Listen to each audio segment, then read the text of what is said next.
Are Christians mandated to tithe? No, Christians are not mandated to tithe under the new covenant.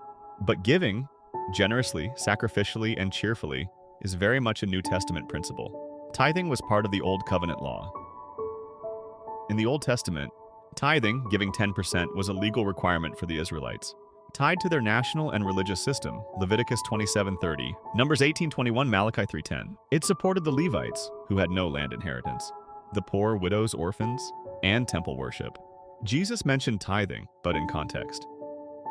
In Matthew 23:23, Jesus rebuked the Pharisees for obsessing over tithing while neglecting justice, mercy, and faith. But this was before the cross, while the law was still in effect.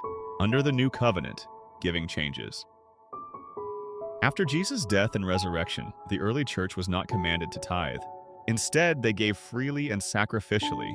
Each one must give as he has decided in his heart, not reluctantly or under compulsion, for God loves a cheerful giver. 2 Corinthians 9:7, they sold property and possessions to give to anyone who had need.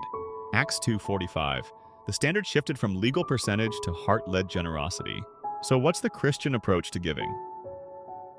Tithing is not a requirement, but generosity is a lifestyle. Christians are called to give regularly, cheerfully, and sacrificially to support the work of the gospel, care for the poor, and meet the needs of others.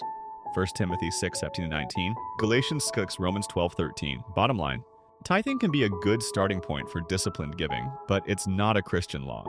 You're not cursed if you don't tithe, but you're missing out if you don't live generously. Jesus doesn't want your percentage, he wants your heart.